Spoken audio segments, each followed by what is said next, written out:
नमस्कार दोस्तों, आपके अपने YouTube चैनल पर आपका स्वागत है। मैं विनोद फोगला आज आपके लिए लेकर के आए हूँ व्हाइट ओक कैपिटल का बैलेंस हाइब्रिड फंड का NFO। व्हाइट ओक कैपिटल ने फ्लेक्सी कैप फंड से जुलाई 2022 से शुरुआत की थी और पिछले एक सवा साल के अंदर स्मॉल कैप कैटेगरी को छोड़ करके हर कैटेगरी में इनकी एक स्कीम है और एक नई कैटेगरी में बैलेंस हाइब्रिड फंड ये लेकर के आए हैं। बैलेंस हाइब्रिड फंड जैसा कि नाम से मालूम पड़ रहा है कि इसमें 50% पैसा इक्विटी में होगा और 50% डेट में होगा। जी हाँ, इससे पहले जितने भी NFO जितने भी बैलेंस कैटेगरी के फंड थे उसमें टैक्सेशन के बदलाव के बाद ज़्यादातर फंड सारे फंड ज़्यादातर नहीं सारे फंड 65% से ज़्यादा इक्विटी में रखते हैं और उससे 70-80% तक भी इक्विटी में चले जाते हैं। इसलिए रेगुलेटर ने उनका नाम बदल करके बैलेंस हाइब्रिड से अग्रेसिव हाइब्रिड फंड कर दिया।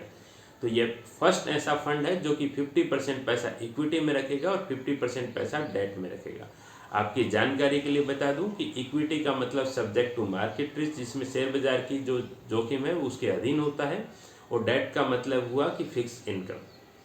अब अपने ये समझते हैं कि ऐसा बदलाव ये 50-50 इक्विटी और डेट में क्यों है, क्योंकि अभी म्यूचुअल फंड में तीन तरीके के टैक्सेशन है, एक इक्विटी का टैक्सेशन, एक डेट का टैक्सेशन और उन दोनों के बीच में हाइब्रिड स्कीम का टैक्सेशन। तो इस स्कीम पे हाइब्रिड का टैक्सेशन लगेगा, यानी मिनिमम 35% पैसा जो स्कीम इक्विटी में रखती है और मैक्सिमम 65% से ज़्यादा कभी भी नहीं रखती, उसको हाइब्रिड टैक्सेशन बोलते हैं। अब हाइब्रिड टैक्सेशन में क्या होता है कि फ़र्ज़ कीजिए आपने 1 लाख रुपए का इन्वेस्टमेंट किया और 9% का रिटर्न CAGR रिटर्न आता है। 9% इस स्कीम में आएगा ऐसा नहीं बोल रहा हूँ, जस्ट हाइपोथेटिकल एग्जांपल ले रहा हूँ। तो अगर 9% का रिटर्न आता है तो 1 लाख की वैल्यू 3 साल के बाद 1,30,000 रुपये हो जाती है। अब आपने 1 लाख रुपए का इन्वेस्टमेंट किया लेकिन उसकी वैल्यू 1,30,000 हो गई, तो 30,000 रुपया जो प्रॉफिट हुआ वो long term capital gain classified होता है हाइब्रिड टैक्सेशन के अकॉर्डिंग। लेकिन अब इसमें क्या एक कैच ये है कि ये महंगाई के हिसाब से एडजस्टमेंट करने के बाद होता है। अगर वही पैसा आप महंगाई के हिसाब से भी 6.5% 6.25% की महंगाई रहती है तो 1 लाख का 1,20,000 तो 3 साल में वही हो जाता। तो आपको एक्चुअल में प्रॉफिट 30,000 का न होकर के मात्र 10,000 रुपये का हुआ है। तो गवर्नमेंट आपको ये बोलती है कि आप 30,000 पे टैक्स ना दे करके केवल 10,000 रुपये पर टैक्स दे दीजिए, वो भी 20% के हिसाब से। तो यह हाइब्रिड टैक्सेशन है। अब बात करते हैं इस NFO की। इस NFO में एक स्लाइड जो सबसे इम्पोर्टेंट है समझने वाली, वो स्लाइड क्या है, आप देखेंगे कि इक्विटी और डेट का टैक्सेशन इसमें 50-50 है। तो व्हाइट ओक कैपिटल ने एक मॉडल को रिसर्च किया है। उस मॉडल के अकॉर्डिंग इन्होंने अगर 50-50% पैसा डेट और इक्विटी दोनों में रखते हैं तो रिटर्न ऑलमोस्ट उसके बराबर आते हैं जो कि अग्रेसिव हाइब्रिड फंड, यानी जिसमें 65-70% पैसा इक्विटी में रख रहे थे, और वॉलेटिलिटी उतनी ही होती है या उससे भी कम होती है। तो ये आप जब मेरे ग्राफ में देख पा रहे हैं, ये बैक टेस्टिंग है।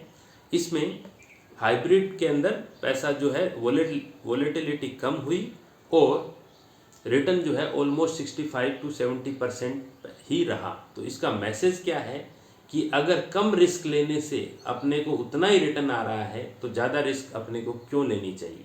अब इस फंड के अंदर क्या होगा कि कभी भी मान लो आज 50% पैसा इक्विटी है और इक्विटी बाजार में तेज़ी की वजह से वो 60% पे चला गया, तो उसको वापस रीबैलेंस करके 50% कर देंगे।